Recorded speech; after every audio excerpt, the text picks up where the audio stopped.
bienvenue. Voilà. On va commencer par la prière.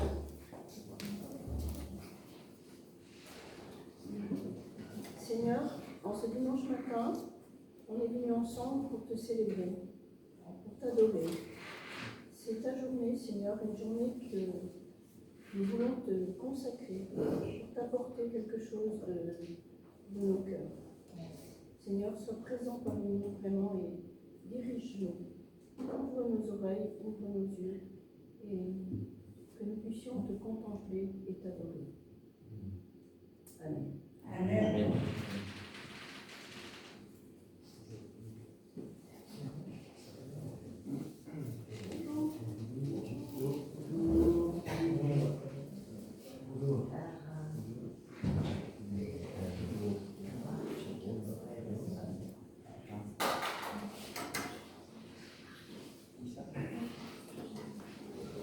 Alors ce matin, je vais vous proposer quelques lectures et puis ensuite quelques chants. Alors comme à mon habitude, je compte sur vous pour prier, pour proposer des lectures ou des chants. On va commencer par Jean 7, verset 40,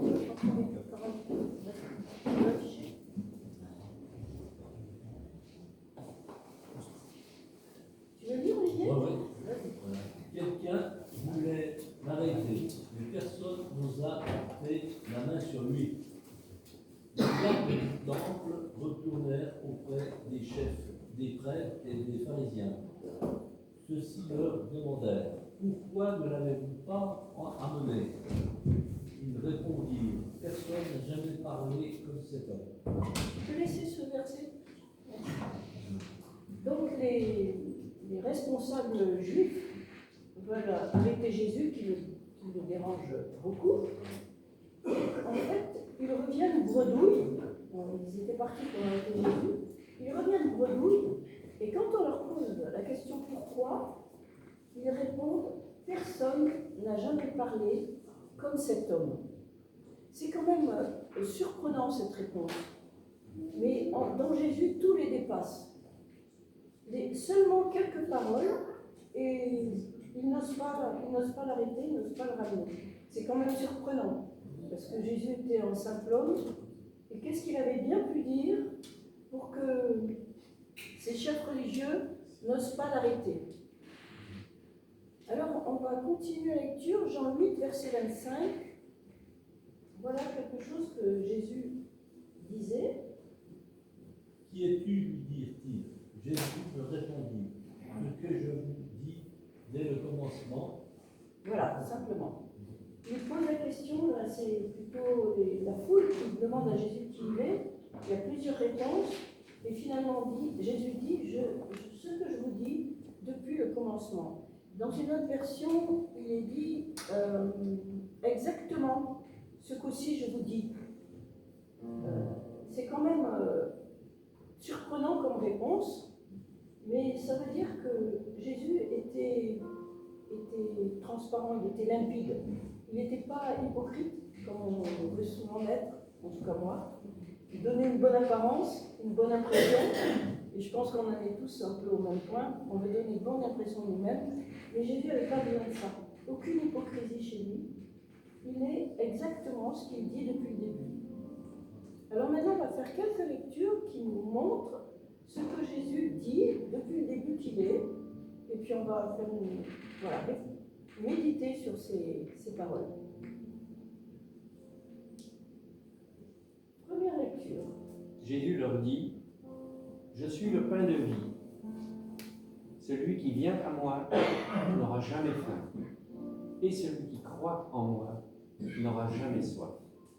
Voilà. Est-ce que vous pensez que si on avait une personne en face de nous, qui pour les personnes de cette époque-là était quand même, on n'était pas très sûr de qui il était, il répond: je suis le pain de vie, celui qui vient à moi n'aura jamais faim, celui qui croit en moi n'aura jamais soif. Qu'est-ce qu'on aurait compris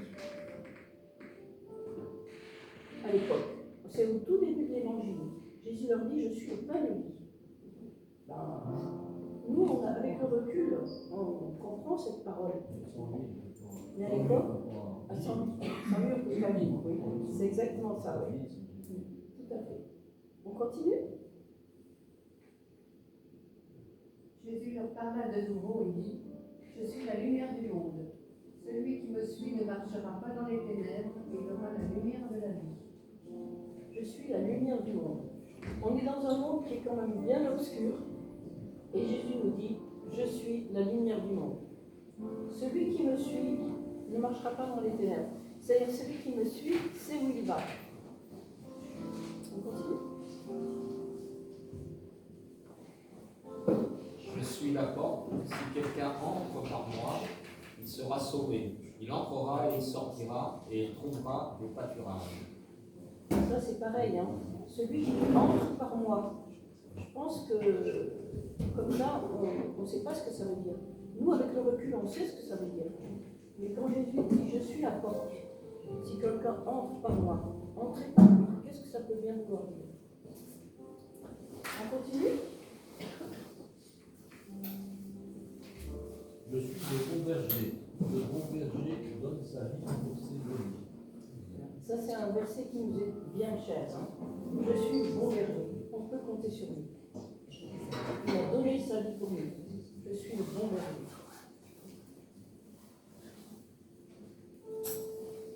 Jésus lui dit, je suis la résurrection et la vie. Celui qui croit en moi vivra, comme même il serait mort.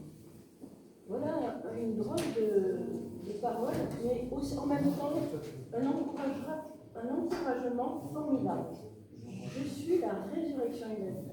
Celui qui croit en moi vivra, quand même il serait mort. On sait tous qu'on est des êtres mortels, et Jésus nous dit, celui qui croit en moi vivra, même s'il meurt en quelque sorte.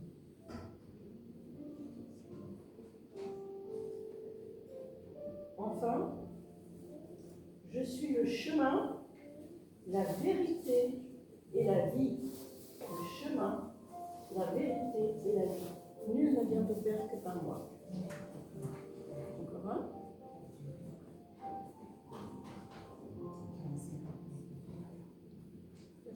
Je suis le cep. Vous êtes les sarments. Celui qui demeure en moi et en qui je demeure porte beaucoup de fruits. Car sans moi, vous ne pouvez rien faire.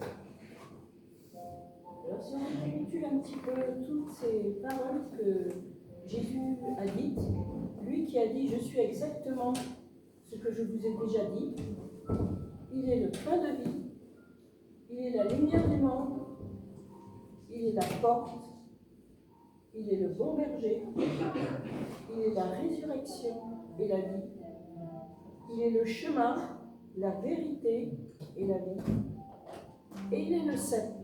Et il nous associe à lui, il dit « Je suis le cep, vous êtes les sarments. Celui qui demeure en moi et en qui je demeure porte beaucoup de fruits, car sans moi vous ne pouvez rien faire. » Nous sommes donc les sarments, et nous sommes appelés à porter du fruit. Et pour ça, il faut demeurer en lui.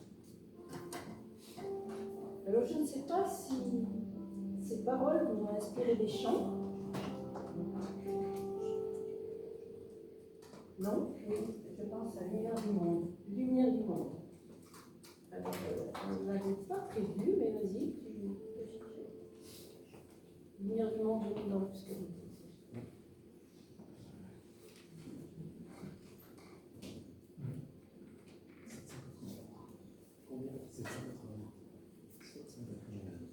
Combien 788.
toi est grandeur.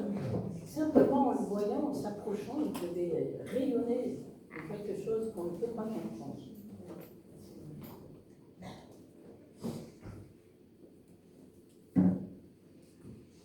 L'autre chant, Tel que je suis. Tel que je suis. tel que je suis, deviens toi. 57, je crois. Et on a besoin de venir à lui pour porter du fruit. Oui. Oui. Ah non, c'est à celui qui vient.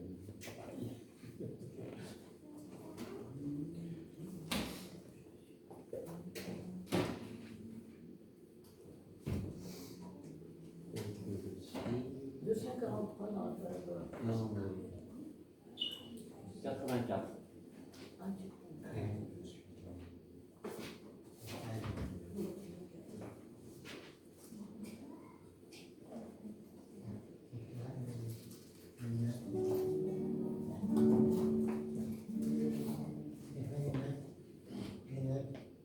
Pardon? C'est un ré. Ré, là. Alors ce chant, c'est vraiment c'est une déclaration et une confession, on pourrait dire.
son cœur est prêt à prendre le mien tel qu'il est.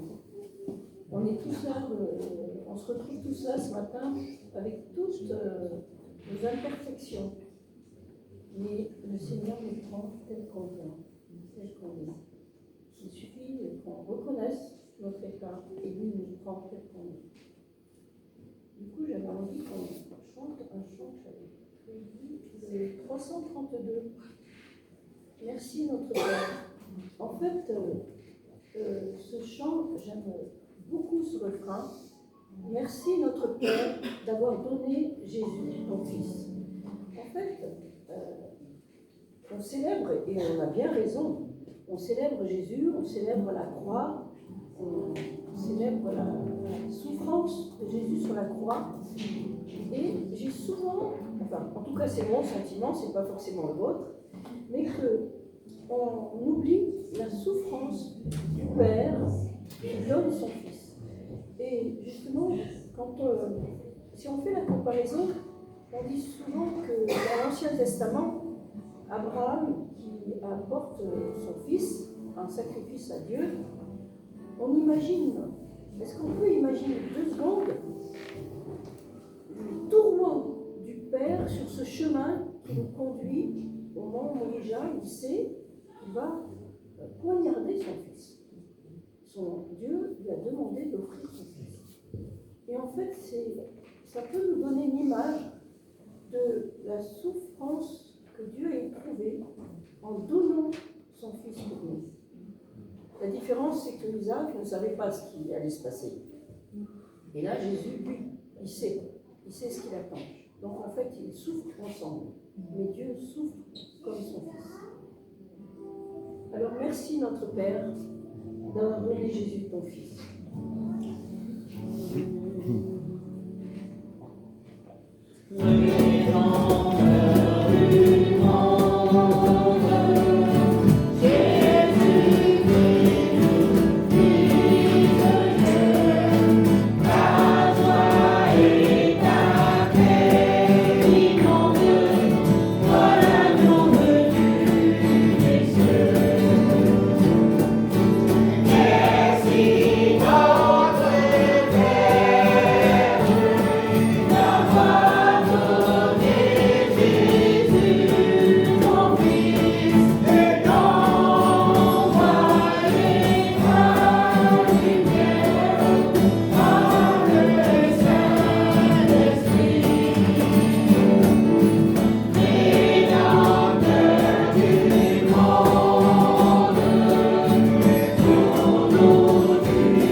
Voilà, c'est cet homme qui était tout ce qu'on a dit tout à l'heure, pain de vie, lumière du monde, la porte, le bon berger, la résurrection, la vérité, le sel.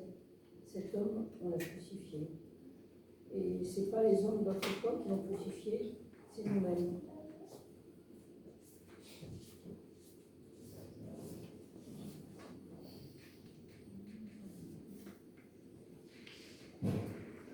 Pas de chant? Oui, vas-y. donner du temps, c'est possible? Bien sûr.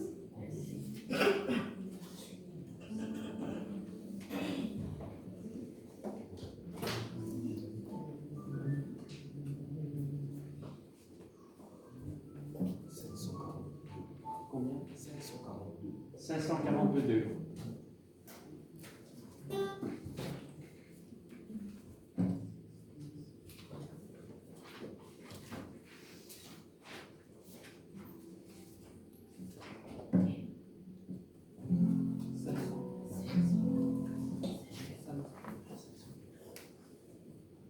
Ça, c'est un chant qui est extrêmement majestueux et qui pousse à l'adoration et à la déclaration de ce qu'est Dieu. Je vous propose de commencer à le chanter de façon assez douce, pas trop fort, et puis de monter ensemble.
Simplement lire quelques strophes d'un cantique qu'on ne connaît pas.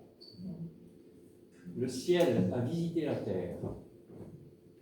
Emmanuel vient jusqu'à nous. Dieu se fait homme au saint mystère que son peuple adore à genoux. Amour impossible à comprendre. Le Fils de Dieu, le Créateur, vers nous, pécheurs, voulut descendre sous les traits du vrai serviteur. Ce grand amour qui s'humilie, plus bas encore est descendu. Le Fils de l'homme offre sa vie et meurt pour un monde perdu. Quel encens rare et sans mélange t'offriraient les tiens en retour, le parfum de notre louange n'est-il pas Jésus, ton amour?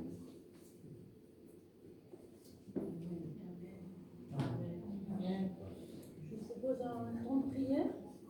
Donc tout le monde est libre de prier.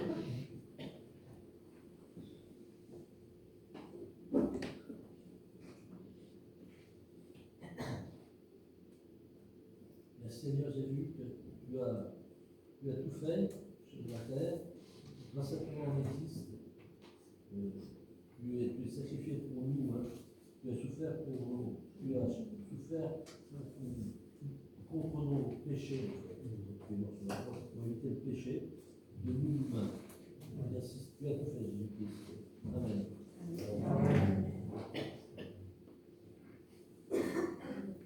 Seigneur, nous avons chanté, tes témoignages sont véritables. Et c'est vrai, Seigneur, ce que tu dis. Tes paroles sont toujours vraies, véritables. Tu ne travestis pas la réalité. Tu nous montres l'homme tel qu'il est, pécheur, séparé de toi, jusqu'au jour où il se rend compte que Jésus est venu mourir sur la croix pour le sauver. À partir de ce moment-là, Seigneur, on peut donner notre vie, toute notre vie pour toi.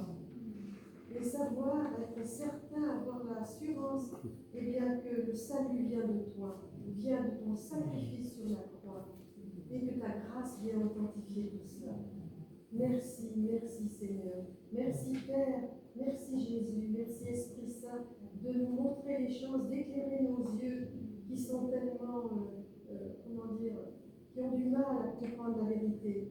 Mais grâce au Saint-Esprit, tes paroles s'éclairent, Seigneur. Et toutes les images que tu as données de toi dans l'Ancien Testament montrent que Jésus dit vrai quand il se compare à un berger, à la lumière, à la vérité, à tout ce qui vient de toi, tout ce qui est vrai. Merci Seigneur, nous te louons de tout notre cœur. Amen. Amen. Oh Seigneur Jésus, quelle puissance, quelle bonté. Seigneur, tu es force. Et Seigneur, nous voulons te dire merci parce qu'en toi, il y a tout. Tu es celui qui est. Et Seigneur, ce matin, nous voulons vraiment faire monter vers toi nos louanges. Car tu es le Dieu de gloire, le Dieu magnifique. Seigneur, ton nom fait des exploits. Par ton nom, les malades sont guéris. Par ton nom, les aveugles voient. Par ton nom, les paralytiques marchent. Seigneur, tu es puissant, quelle force. Et ce matin, nous sommes émerveillés par cela. Au-delà de ta parole, Seigneur, tu es le Dieu même qui prend soin de nous. Tu es le Dieu même qui est à côté de nous, qui marche avec nous. Ô Père éternel, merci de tes bienfaits. Merci parce que tu vas sauver nos cœurs. Merci parce que tu es présent en nous. Merci parce que tu nous tiens. Merci ce matin, Seigneur. Que la gloire et l'honneur te reviennent, nous des siècles des siècles. Amen. Amen. Seigneur, nous te remercions parce que grâce à toi, nous sommes ici aujourd'hui pour te louer, t'adorer. Et nous te demandons aussi pardon pour nos péchés parce que nous ne sommes pas bons. Mais comme tu as dit avec l'écriture en tout à l'heure, nous sommes venus vers toi tel que nous sommes. Ce n'est pas parce que nous avons la sagesse ou l'intelligence, mais simplement par ton grand amour, tu nous as choisis. On ne sait pas pourquoi, vraiment ton amour. On ne peut pas comprendre. Mais nous pouvons dire que merci. Et nous t'apportons aussi nos enfants, nos familles, nos amis. Nous t'apportons tout le monde à vous. Que vraiment tu nous fasses les yeux, Seigneur. Et ils deviennent avec nous aussi les enfants. Et aussi, nous te demandons de nous renforcer dans notre foi, parce qu'ils sont toi. Nous n'avançons pas. Merci pour tout ce que tu fais dans notre vie et tout ce que tu nous feras encore dans notre vie. Au nom de Jésus-Christ. Amen. Oui, Père, tu es Yahweh, tu es Alpha, tu es Elohim, tu es Oméga. Oui, Père éternel, vers toi se tournent nos supplications. Vers toi se tourne tout l'amour que nous avons en nos cœurs. Oui, Père, auprès de toi, nous trouvons le réconfort. Nous trouvons, éternel, auprès de toi, l'amour qu'aucun homme ne peut donner. Oui, Père, merci encore car tu es celui qui nous soutient, tu es celui qui nous élève et tu es celui qui nous retire de la fosse au lion. Oui, Père éternel, merci. Tu es tout pour nous. Tu es notre secours, tu es notre réconfort, tu es notre source d'amour, tu es notre source de joie. Oui, Père éternel, auprès de toi se trouve l'amour parfait. Et nous te disons merci. Merci pour tout ce que tu fais.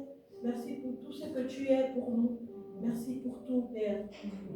Nous ne cesserons de te dire merci. Merci, Père. Yahweh, Alpha, Elohim, Shaddai, Jireh, Adonai se manifestera. Yahweh, Alpha, Elohim, Shaddai,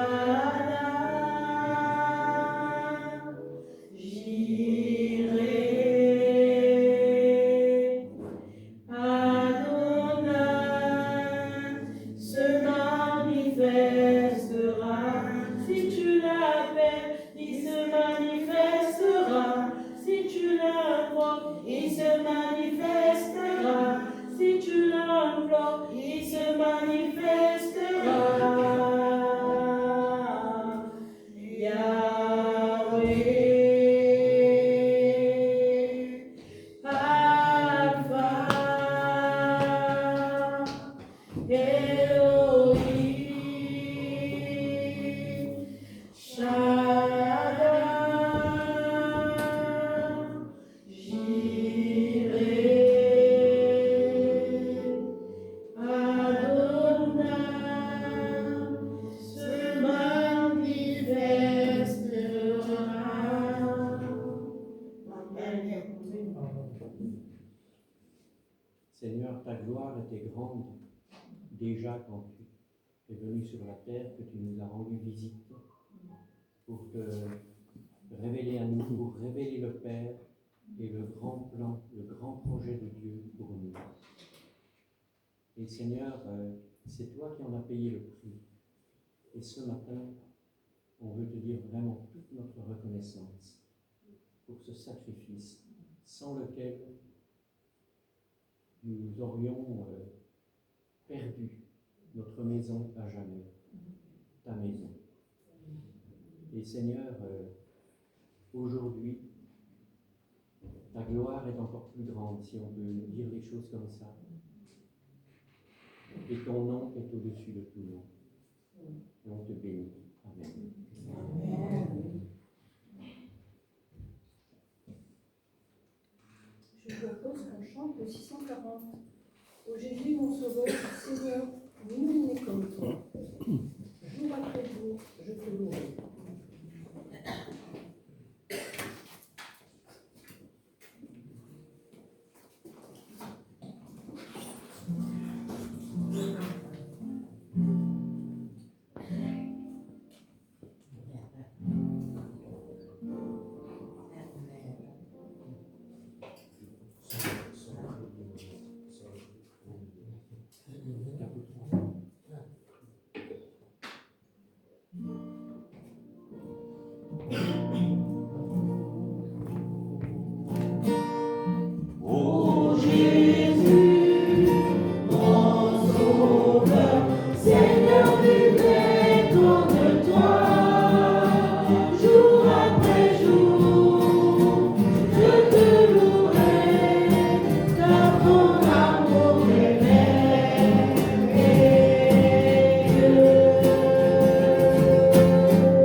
louange, on peut chanter Majesté, le 314.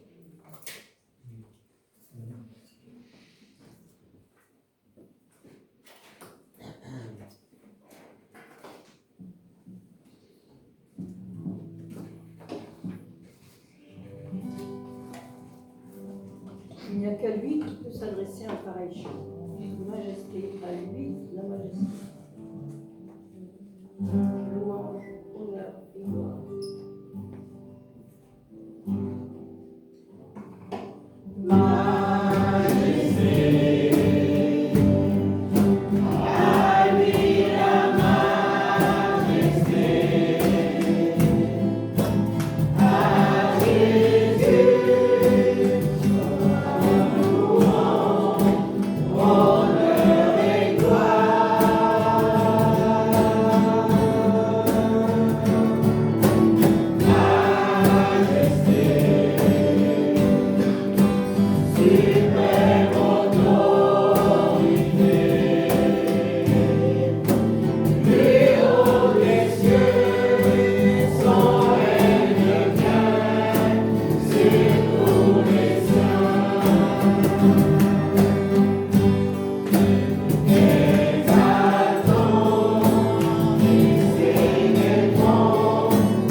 Est-ce que Christ le Sauveur règne vraiment en Seigneur dans notre cœur? C'est quand même une question qu'on peut souvent se poser. Parce que le Sauveur, oui, on le veut, mais qu'il règne dans nos cœurs. Amen. C'est notre Père de manche.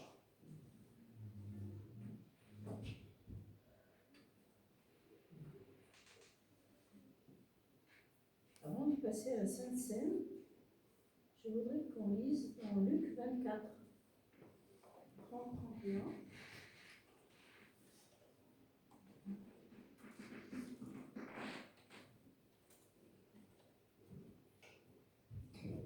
Maintenant, je te l'ai dit.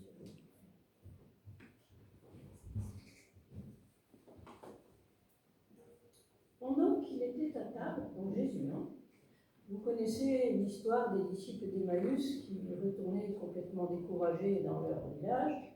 Ils ont fait une rencontre étrange d'un homme qui les a accompagnés et ils l'ont invité à passer la nuit chez eux parce que les routes n'étaient vraiment pas sûres. Et donc, nous, on sait que c'est Jésus, mais eux ne le savent pas encore. Et pendant qu'il était à table avec eux, il prit le pain et après avoir rendu grâce, il le rompit et le leur donna.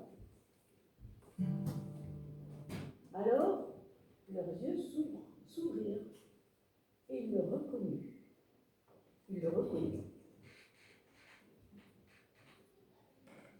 J'ai pris ce texte, qui est peut-être un peu inhabituel, mais parce qu'en fait, les disciples étaient là quand Jésus a institué la scène.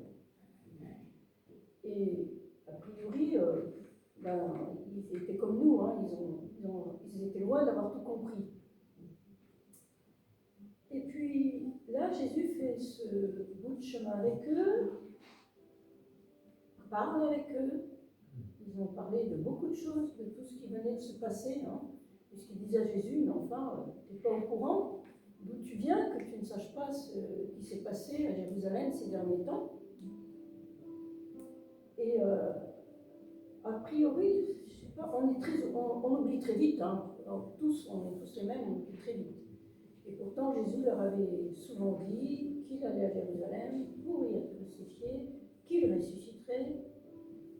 Mais on ne peut pas leur jeter la pierre parce que ces choses-là semblent tellement improbables que comment comprendre ce que Jésus disait? Mais en fait, pour moi, en tout cas, Jésus mettait des jalons pour que plus tard, ils se souviennent. Et justement là, il rend le pain et je pense qu'ils reconnaissent ce geste.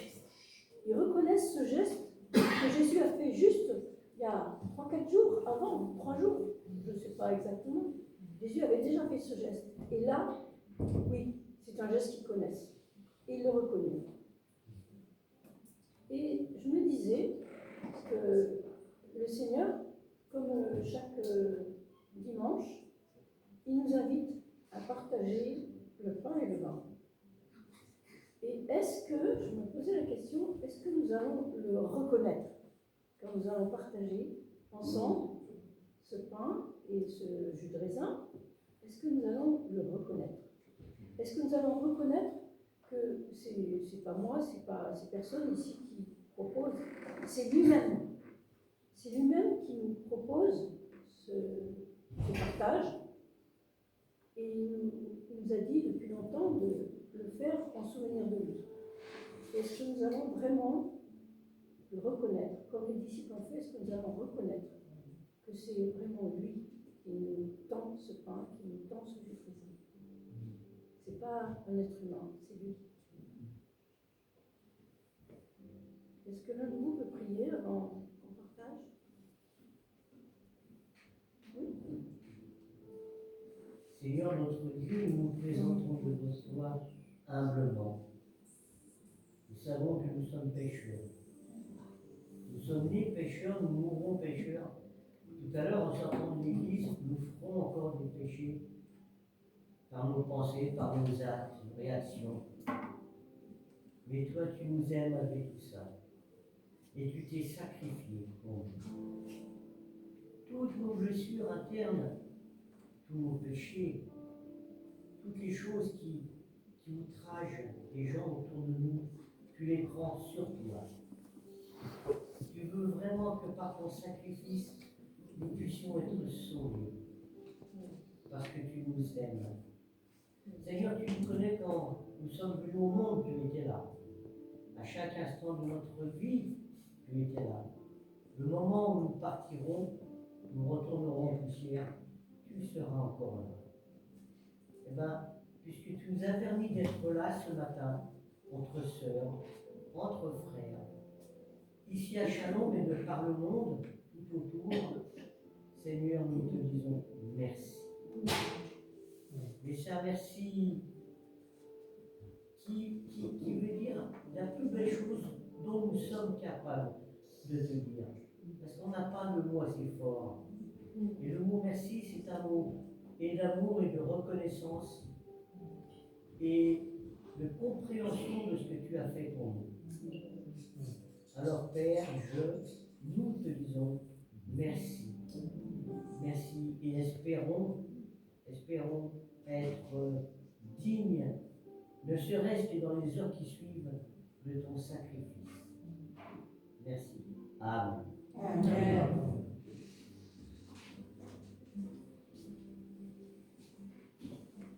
Voilà, Jésus prit du pain, il leur distribua. Et il leur a dit, prenez-en tous.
nous a dit que je suis le bon berger. Le bon berger donne sa vie pour ses brebis.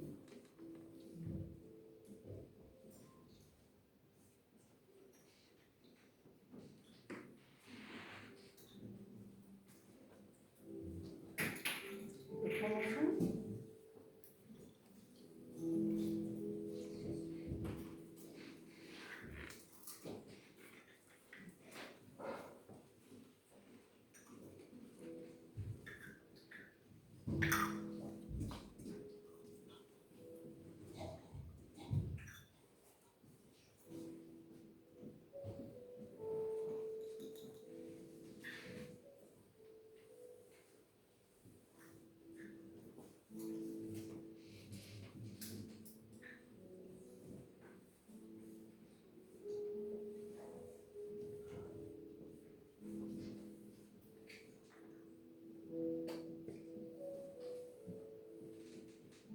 Oui, Seigneur, nous n'avions rien en nous. Nous n'étions vraiment pas dignes, comme disait Yvon. Nous n'étions vraiment pas dignes de ce sacrifice. Mais tu nous as aimés. Tu nous as aimés jusqu'à la mort, Seigneur. C'est vraiment quelque chose qu'on ne peut pas comprendre. Mais on veut te remercier. Et par ce geste, on veut se souvenir de ce que tu as fait pour nous.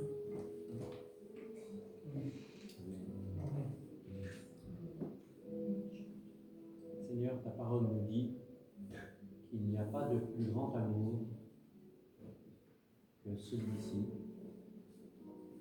quand quelqu'un donne sa vie pour ses amis. Et tu as été ce grand quelqu'un, toi le Fils de Dieu. Merci.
Vous avez un dernier chant?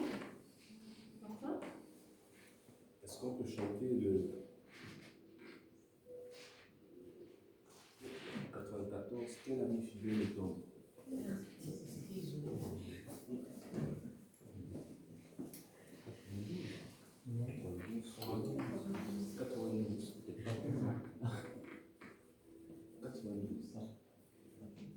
Ah oui, non, il y a 5 strophes. Les deux premières strophes.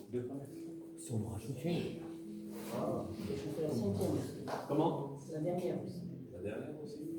Donc la première et la dernière, alors. La première strophe et la dernière. Et celle par laquelle tu seras inspiré.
petit dernier quand même. Quel ami fidèle et tendre nous avons en Jésus-Christ.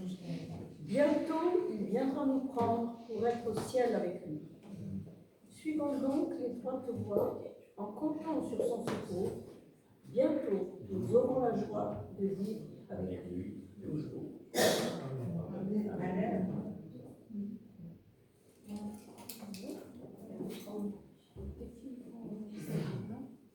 Tu peux faire les annonces?